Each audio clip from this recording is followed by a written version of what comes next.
Bon, bien, bienvenue dans ton Yann et Frank. Il est de retour. Docteur Sad est avec nous. C'est toujours un plaisir de le recevoir. Docteur Gad Sad, qui récemment a été invité à Mar-a-Lago, il va nous parler un peu de cette aventure-là Ouais. aujourd'hui et évidemment de bien d'autres choses.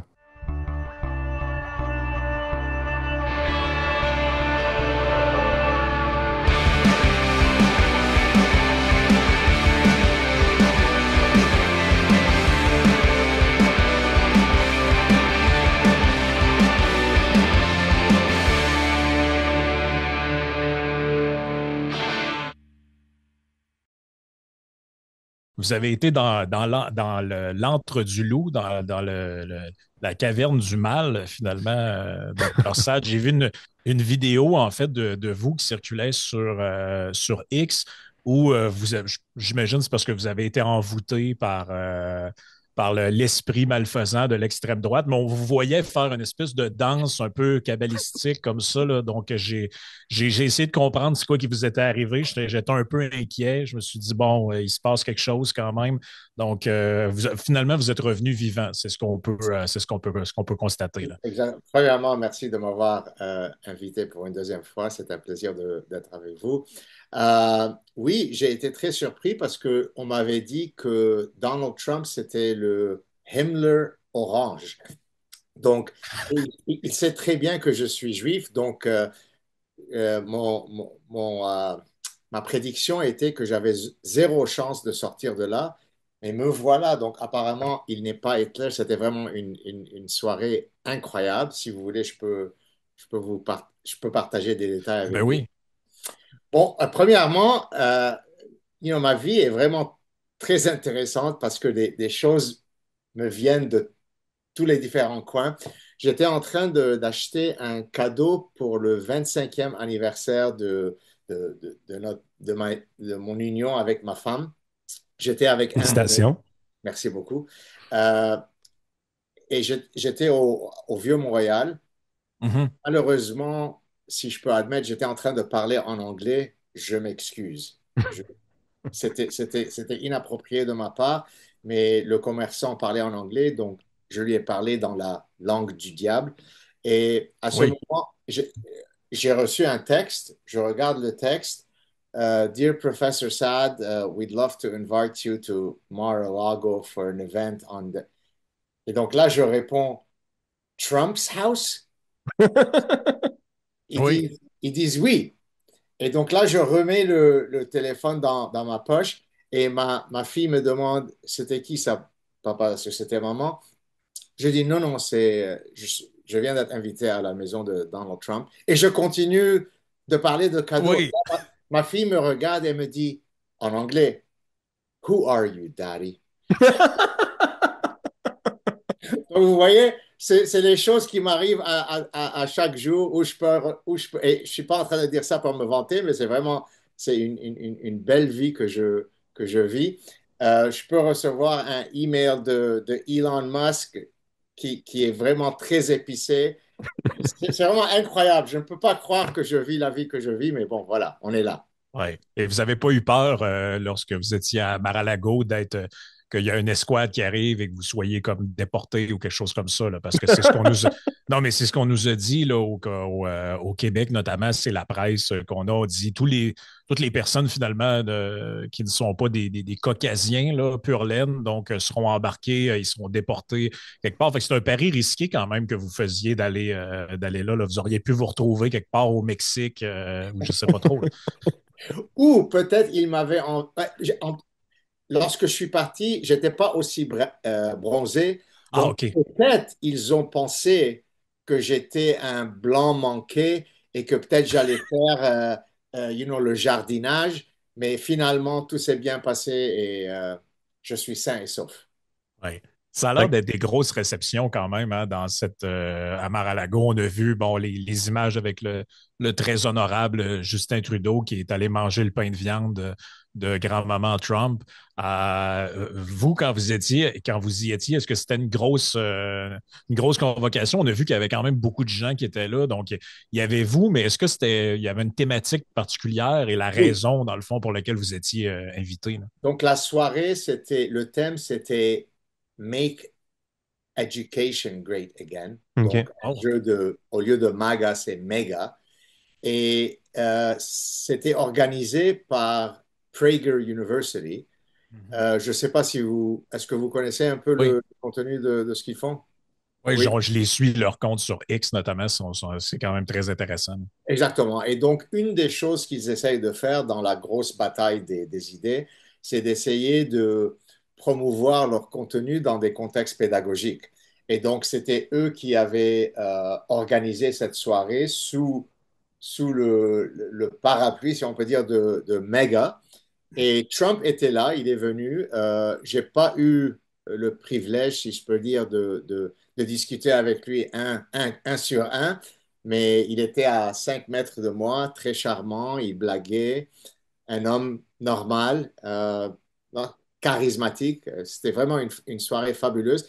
Et j'ai eu l'honneur d'être reconnu. Je pense qu'il y avait seulement 2 ou 3 personnes qui avaient été reconnues par nom dans le gala et j'étais un de ces 3, donc c'était vraiment un très grand honneur.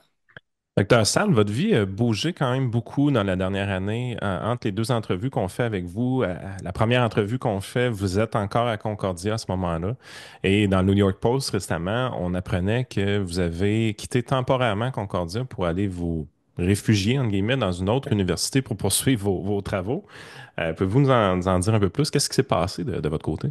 Merci pour la question, j'étais en Californie cet été et j'avais mis un out of office pour les 5 prochaines semaines. Donc l'idée c'était de ne jamais vérifier mes courriels, mais bon, on ne suit jamais nos règles. Donc, j'ai reçu un courriel d'un président d'université. Honnêtement, j'avais jamais entendu parler de cette université. Ça s'appelle Northwood University.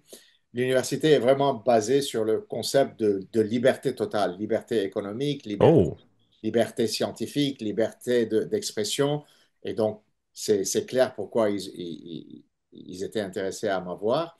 Et ils m'ont fait une offre permanente. Je n'étais pas prêt à accepter ou refuser une telle offre, étant donné que j'étais en Californie. Et bon, je voulais un peu tester si c'était une bonne place pour moi, si C'est j'aimais au les... Michigan, c'est ça, hein? C'est au Michigan. C'est à 2 heures de conduite de Detroit. C'est dans une petite ville. La ville s'appelle Midland. On pourrait penser que c'est nulle part, c'est laid, mais étant donné que le headquarters de Dow Chemical est là-bas, et Dow Chemical, c'est une des plus grandes, C'est gros. c'est vraiment, vraiment gros. Ils essayent d'attirer des scientifiques, des penseurs de partout du globe. Donc, ils ont donné des milliards de dollars à travers le dernier siècle pour essayer de s'assurer que la ville est vraiment très, très belle. Donc, il y a beaucoup de fermes alentour, mais là, on rentre à Midland. C'est vraiment une très belle ville, très beau centre-ville, des places de sushi, café, c'est très, très beau. Donc, je suis parti là pour une année. Bon, mon titre officiel, c'est Visiting Professor et Global Ambassador. Le Global Ambassador, c'est d'essayer de promouvoir l'université parce que vous savez, aux États-Unis, il y a, je pense, si je ne me trompe pas, entre 3 et 4 000 universités. Mhm. Donc, Grande euh, compétition. il y a beaucoup de compétition. Comment est-ce qu'on peut essayer de se démarquer des autres? Et donc, étant donné que j'ai quand même une plateforme qui est assez grande, ça fait partie de mon boulot. J'enseigne seulement 2 cours. Les 2 cours, c'est dans une période de 8 semaines et j'ai pas besoin d'avoir peur qu'on va me tuer ou me poignarder au campus. Donc, tout le monde gagne. Oui, ben Parce que, justement, on a fait il y a à peu près 2 semaines une entrevue avec le docteur Lior Bibas, donc qui est cardiologue intensiviste là, à Montréal, puis qui est juif aussi. Mais il nous disait, à un moment donné, il y a cette phrase-là qui m'a quand même marqué. Il dit, jamais j'enverrai mes enfants à Concordia. Et il dit, Je et puis là, j'ai pensé à vous sur le coup. Je me suis dit, bon, c'est quand même, c'est spécial ce qui se passe à Montréal en ce moment. Puis, tu sais, dans son entrevue, on sentait que, bon, il voulait quand même mettre des gants blancs puis faire un peu attention à ce qu'il disait. Je le comprends aussi, là. Mais on sent que pour beaucoup de gens, dont lui et plusieurs même des médecins. Ce sont pas des gens qui sont des profiteurs de la société, c'est des contributeurs nets qui soignent qui sauvent des vies. Il a même dit à un moment donné, il dit, je pense qu'on est 500 médecins juifs à Montréal. Je pense qu'on est nécessaire Tout à fait. pour soigner les Québécois et les gens de toutes les origines, finalement. Mais on sentait que ce qu'il disait, c'est qu'ils ne se sentent plus en sécurité, là, finalement, à Montréal. Là. Je pense, je l'ai rencontré, si je ne me trompe pas de l'individu en question, j'avais donné une lecture à le Chabad de Westmount, une organisation juive à Westmount. Et c'était, je pense, en janvier passé. Et il s'était présenté, on avait parlé un peu, donc je sais exactement de qui vous parlez.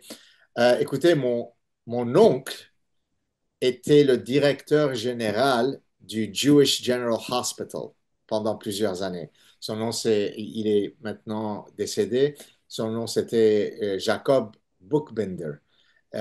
Et donc, oui, c'est très vrai que il y a une certaine densité de médecins juifs qui ne se sentent pas à l'aise. Je reçois souvent des lettres confidentielles de médecins, même des étudiants en médecine à McGill, qui me parlent de choses ahurissantes qui se produisent, des étudiants en médecine ou des résidents en médecine à McGill qui ne sont pas de confession juive, qui sont en train de dire des choses sur les réseaux sociaux sur les Juifs qui sont absolument incroyables à lire. Nous vivons une période très tragique et malheureusement, la plupart des gens ne sont toujours pas réveillés à ces réalités.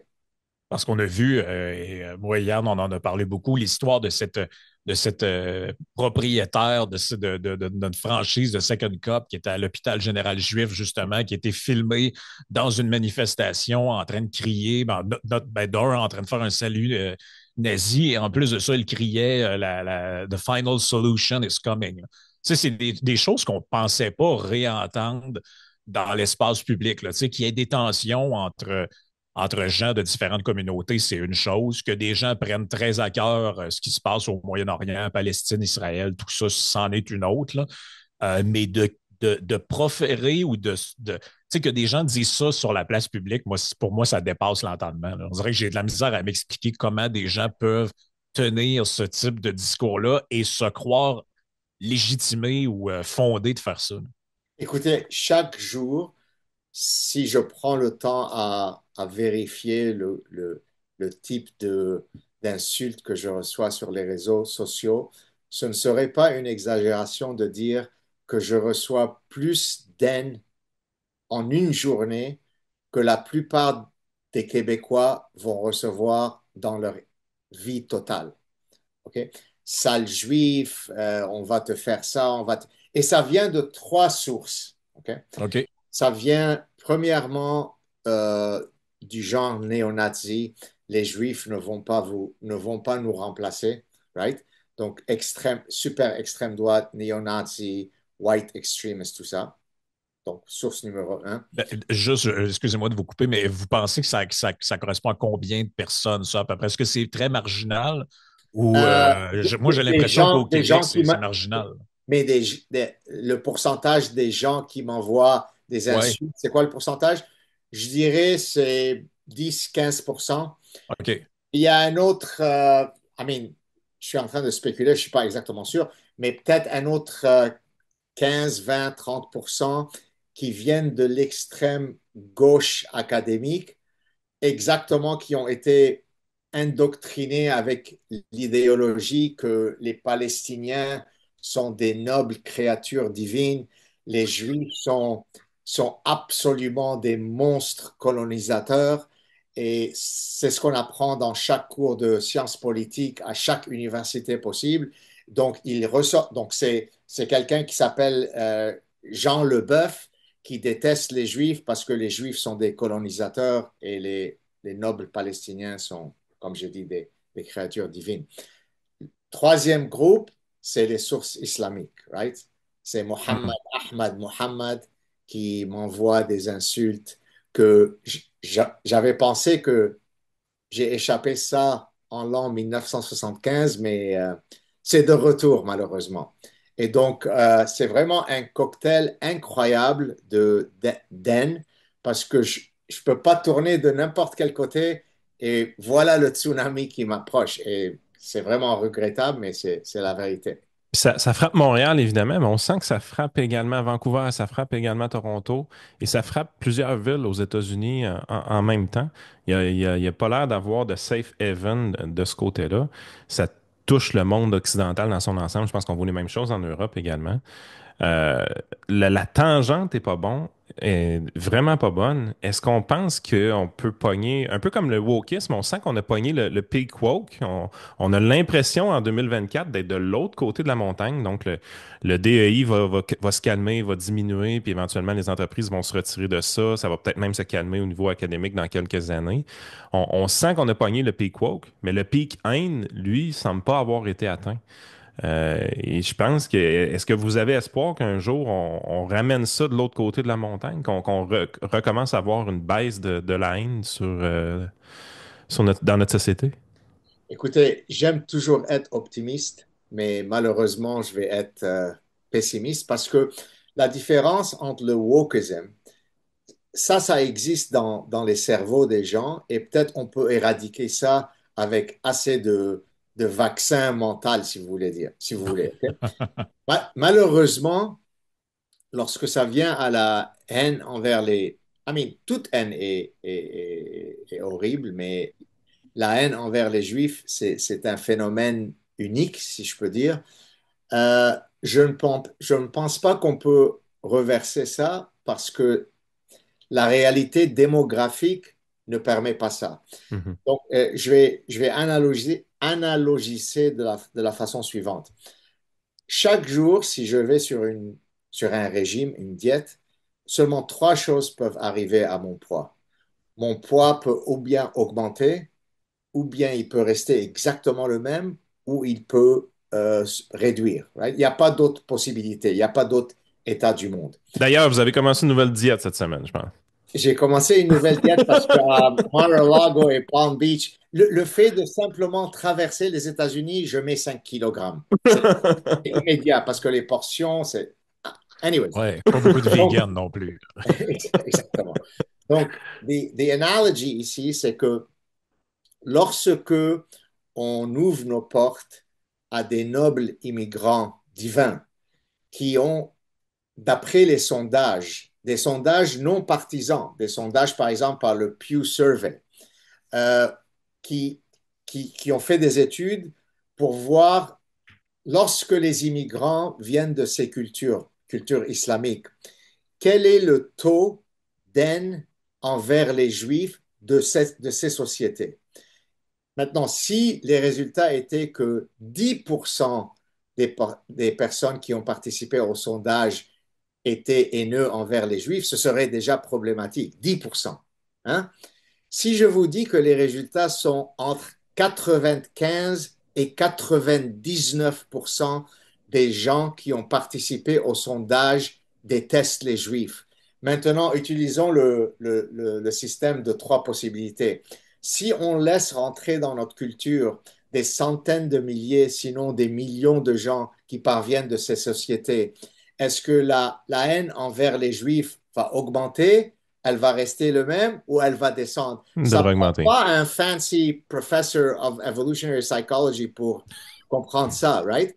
Hmm. Et donc maintenant, les gens se disent, mais c'est quoi ce phénomène? Comment est-ce qu'on peut expliquer cette augmentation d'haine envers les Juifs? Et si vous vous rappelez, je ne sais pas si on allait parler de ça, dans mon article récent au New York Post, où j'ai parlé des réalités Oui. antisémites à Montréal, il y avait juste une ou deux phrases où j'ai dit, bon, je suis en train de résumer, où j'ai dit le divin gouvernement québécois, dans leur capacité de vouloir protéger la langue française, ont décidé de, s'ils laissent entrer des immigrants qui viennent de pays maghrébins et islamiques, où éventuellement nous allons tous être envoyés envers la guillotine, mais si avant qu'on ait décapité, il nous adresse en disant bonjour, le fait qu'ils ont dit bonjour, donc l'exécution allait se faire en français, c'est complètement OK. Donc, bon, j'ai dit ça de ma façon traditionnelle, un peu sarcastique, mais qui est littéralement vrai. Donc, plein de Québécois, comme peut-être on va en parler, ont complètement oublié le fait que le but de cet article est de défendre les valeurs les plus fondamentales du Exact. Québec. Ils ont oublié tout ça. Ils ont seulement retenu la seule phrase où j'ai fait allusion à la langue française. Une société qui ne peut pas naviguer cette issue est une société qui a des problèmes. Ce que je trouve vraiment fascinant de ce que vous venez de dire là, puis on a vu effectivement cette semaine, vous avez piqué un peu avec un nationaliste québécois qui est une personne qui n'est pas connue, mais vous l'avez répliqué à votre façon, avec beaucoup de satire, beaucoup de sarcasme également. Mais ce que je me rends compte, moi, dans ce débat-là, moi, je ne suis pas souverainiste, je ne suis pas indépendantiste, je ne suis absolument pas nationaliste, mais on est exposé comme Québécois de souche à ce discours-là depuis qu'on est tout petit. Donc, on comprend bien le discours nationaliste, le discours souverainiste également. Puis moi, ce qui me fascine, c'est quand je vois des leaders nationalistes au Québec, que ce soit François Legault, que ce soit PSPP ou même des intellectuels comme Mathieu Bock-Côté, je vois des similitudes dans leur discours et le vôtre qui sont fascinantes. Le discours anti-wokisme, vous le possédez très bien de par votre livre, évidemment, mais eux aussi vont jouer beaucoup cette carte-là. Le discours de faire attention à l'immigration musulmane, je veux dire, vous en parlez ouvertement dans notre podcast, c'est La un laïcité. discours. La laïcité, c'est un discours que eux-mêmes intègrent à la perfection, ça fait partie courante. En fait, on a l'impression que le gouvernement du Québec, le gouvernement Legault, la seule chose qui est capable de légiférer, c'est pas les soins de santé, c'est pas la gestion du budget, mais quand ça vient le temps de parler des prières dans les rues, quand ça vient le temps de parler des droits religieux, là, on a le goût d'être sévère, on a le goût de jouer vraiment la carte de la sévérité. Moi, j'écoute ce discours-là, j'écoute le docteur Sad, puis je me dis, ces gens-là devraient se parler, ces gens-là devraient avoir une communication, des liens ouverts, parce que ils disent à peu près la même chose. La seule nuance que vous avez de différente avec eux, c'est que vous aimez pas beaucoup les lois sur la langue française, qui, Exactement. ces lois-là, là, principalement, oui, ça rend la vie difficile aux anglophones, mais ça rend la vie difficile aux francophones. Moi, je déteste ces lois-là personnellement parce qu'on empêche les francophones d'aller dans des écoles anglaises, par exemple, des choses comme ça. Moi, je trouve que ça nuit à mes enfants, ça nuit aux enfants de plusieurs personnes qui sont des francophones de souche. Mais moi, je vois l'intérêt que vous parliez ouvertement avec les groupes souverainistes nationalistes. Ils ont tellement en commun avec vous, mais ce qu'on voit sur les réseaux sociaux, c'est que c'est la guerre totale, là. Ben, il démontre exactement le thème de mon livre, The Parasitic Mind, right? Parce Oui. qu'ils sont d'accord avec moi à 99%.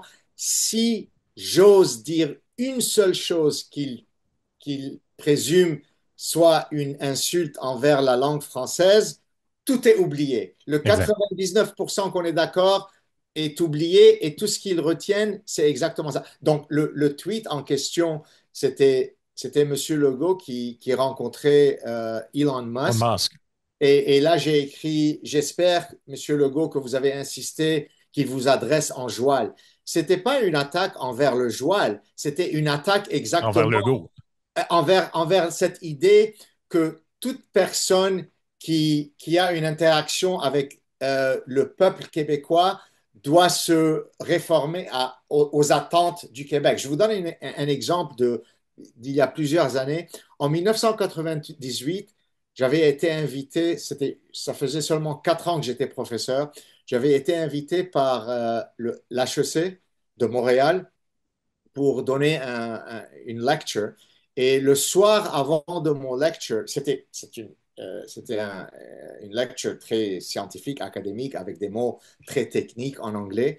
Donc, juste pour m'assurer, j'avais envoyé un courriel en demandant à la personne qui était en charge de ma visite, euh, bon, je vais m'adresser en anglais. On est d'accord avec à ça. Non, non, non, s'il vous plaît, traduisez tout ça en français.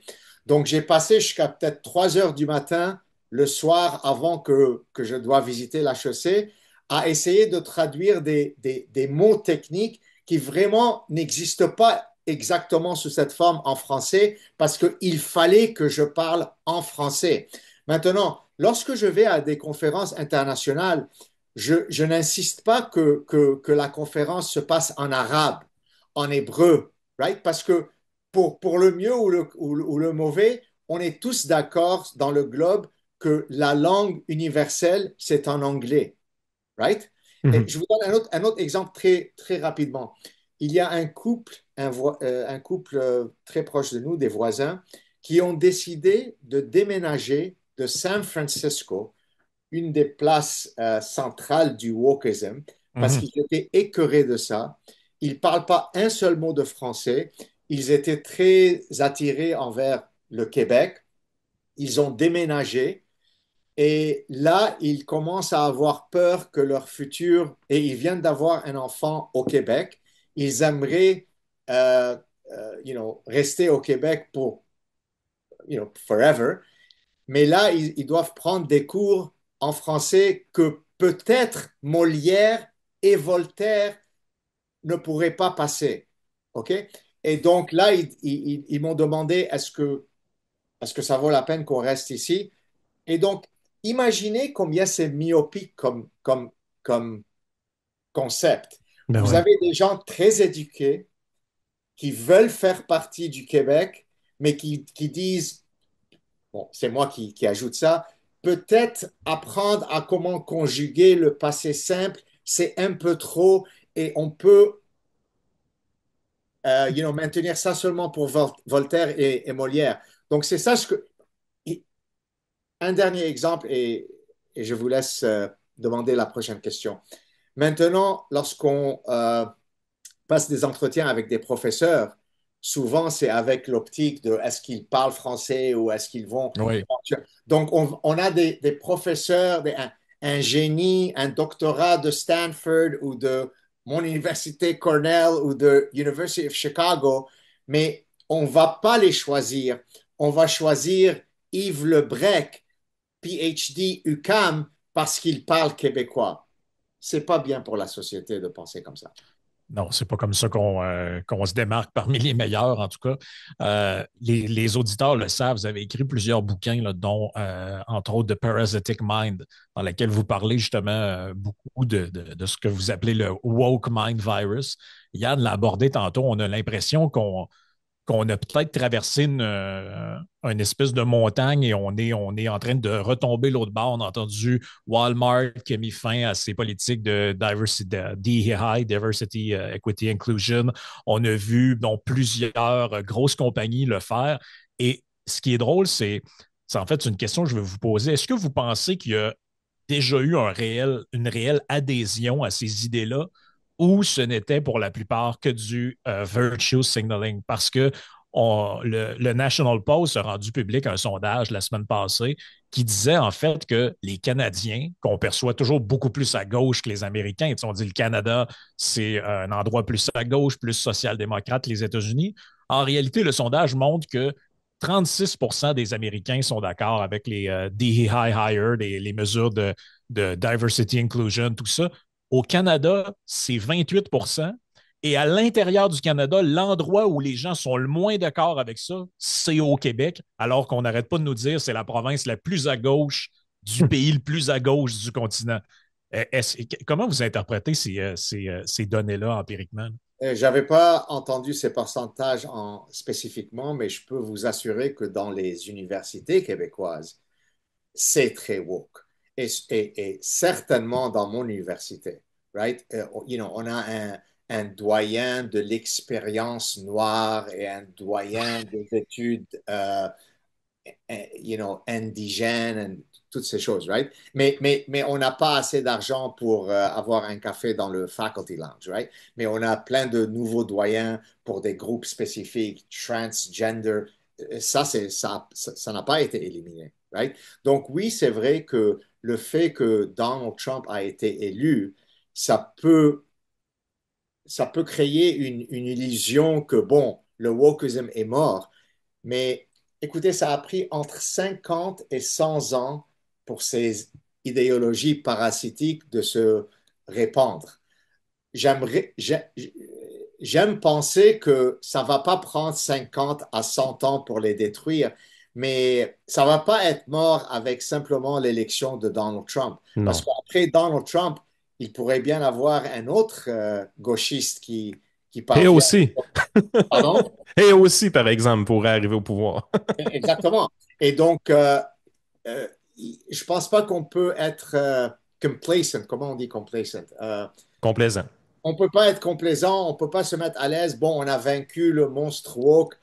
Et c'est exactement la raison pourquoi je vais souvent sur mes social platforms et je rappelle aux gens que la bataille est loin d'être gagnée. Oui, Hmm. ça aurait été bien pire si Kamala Harris aurait gagné la bataille, mais c'est loin d'être fini et je peux vous garantir que le fait que je sois à Northwood University, oui, bon, une partie, c'est à cause de l'antisémitisme qu'il y a à mon université à Montréal en général, mais aussi c'est du fait que le wokeism dans mon université est absolument hallucinant. Ah, mais je vous donne un exemple, je ne sais pas si on avait parlé de ça la dernière fois ou lorsque je vous ai visité. Lorsqu'on a, on applique pour des subventions, pour faire la recherche, right? I mean, Mhm. je dois avoir des fonds pour pouvoir faire de la recherche. Il faut, on- c'est requis de remplir un statement de DIE. J'appelle ça DIE, Diversity, Inclusion, Equity. Mais DIE, c'est aussi la mort, right? Ouais. J'adore. Donc, imaginez-vous dans quel pétrin je me trouve. Parce que Parce vous que cochez des cases. ouais, exactement, mais non. Mais de ce côté de ma bouche, j'écris un livre qui s'appelle Parasitic Mind où je dis que le die, c'est vraiment un affront à toutes les valeurs fondamentales. Et de ce côté de ma bouche, lorsque personne ne regarde, je vais remplir ce die statement en espérant de recevoir les fonds. Non, parce que je suis honnête. Donc, ça fait maintenant 5, 6 ans que je n'ai pas un sou pour pouvoir faire de la recherche parce que je refuse de remplir ces statements. Ah. Vous voyez? Donc, encore Hmm. une fois, au lieu de pouvoir embaucher des génies doctorants, au lieu de poursuivre de la belle recherche, j'ai décidé, étant donné que je suis authentique, de ne pas remplir ces subventions parce que je ne peux pas jouer ce jeu. Puis, mais je pense que vous méritez un peu de fleurs de ce côté-là. Puis, on va mettre d'autres personnes dans le temps. On va mettre évidemment Jordan Peterson, on va mettre Elon Musk, on va mettre, oui, Donald Trump. Mais les choses qui ont aidé avec ces leaders-là d'opinion qui, d'une certaine façon, sont carrément décomplexés. Je veux dire, moi, de voir le président des États-Unis troller le Canada, comme on a vu dans les 2 dernières semaines, je trouve ça. Fabuleux. On n'aurait même pas pensé ça de Donald Trump en 2016. Donc, on vit dans un monde où est-ce que les punks, je reprends un peu une expression de Jérôme Blanchet-Gravel de Libre Média, mais les punks sont rendus à droite. Les gens un peu anti-système vont dire Hey, you know what, t'essayes de me canceller? Fuck you. OK? C'est vraiment I don't care anymore. Je continue à avancer, je dis ce que j'ai à dire, je suis authentique dans ce que je dis. Puis ça, des gens comme vous, Dr. Sad, des gens comme Jordan Peterson au Canada, vous avez été vachement important pour ça. C'est juste le début de la bataille, évidemment. Mais vous contribuez d'une certaine façon à décomplexer plusieurs personnes, à faire en sorte que des personnes de plus en plus vont s'exprimer librement, vont prendre la peine d'avoir le succès un peu que vous avez eu au fil du temps. Et c'est maintenant, on sent en fait qu'en 2024, c'est maintenant récompensé d'être un peu anticonformiste, de sortir des sentiers battus. Puis même au Québec, on voit poindre ça un petit peu le début du commencement peut-être de quelque chose qui s'en va là, parce que le Québec est toujours un peu en retard dans ces modes-là. Mais je pense que c'est important de souligner la part que vous avez eue. Puis ça n'a pas été quelque chose, vous me corrigez si je me trompe, mais ça n'a pas été quelque chose qui a été volontaire de votre part de faire ça. Vous avez été confronté, autant vous que Jordan Peterson, vous avez été confronté à ça au fil du temps. Il y a eu des événements qui ont fait en sorte que là, c'est fini. J'arrête de juste parler à mes étudiants, je vais parler à d'autres personnes partout sur la planète, là. Exact. Ben, merci beaucoup pour vos gentils mots. Écoutez, j'ai jamais essayé de poursuivre la gloire. C'est la chose la plus importante pour moi. Les deux choses, c'est truth and freedom, la vérité et la liberté. Donc, mon examen, si vous voulez, mon examen de conscience, c'est à chaque jour, lorsque je mets ma tête sur l'oreiller pour dormir, la seule façon que je peux vivre en moi-même, c'est de savoir que j'ai toujours été à 100% authentique dans tout ce que je fais. Si j'essaie de moduler ce que je dis pour des raisons de carrière ou quel que soit, je me sens comme fraude. Et la pire injure que je puisse vivre, c'est en moi-même penser que j'ai pas été un défendeur total de la vérité et de la liberté. Donc, Hmm. j'ai dit du début de ma trajectoire, si vous voulez, que j'allais jamais détruire 1 millimètre de la vérité pour poursuivre mes ambitions de carrière. Et heureusement, j'ai pu avoir une carrière où, en fin de compte, j'ai été récompensé pour le courage. Et j'aimerais tellement pouvoir inciter Hmm. d'autres gens à trouver leur courage parce que souvent, et peut-être je ne me rappelle pas si on avait parlé de ça la dernière fois, je reçois le email suivant. Dear Professor Saad, plein de compliments. Dernière ligne, si vous allez lire mon email sur votre show, s'il vous plaît, ne m'identifiez pas. Exact. Et là, je réponds, merci beaucoup pour votre email et vos gentils mots. Est-ce que vous ne pensez pas que la dernière ligne de votre email est exactement la raison pourquoi nous sommes dans le pétrin où on est en ce moment? Ouais. Et typiquement, ça, ils vont dire, oui, vous avez raison. Et là, ils vont essayer de justifier. Mhm. Non, mais Ouais. c'est parce que j'ai un patron qui est méchant. Non, mais c'est parce que mes amis ne vont pas m'aimer. Non, c'est parce que je ne vais pas être invité aux belles fêtes avec les cool kids. Il y a toujours une justification Ouais. pourquoi ça ne devrait pas être moi qui parle. Mais si je peux inciter le courage de tout le monde, la plupart des gens détestent ces conneries. Mais tout le monde est complètement terrifié de dire une seule syllabe qui pourrait offusquer quelqu'un et on aboutit où on est. Absolument. Merci, Gad Saad, d'avoir été avec nous. En terminant, on renvoie les gens, évidemment, le mieux, c'est toujours les podcasts, c'est bien, mais le mieux, ça reste les bouquins.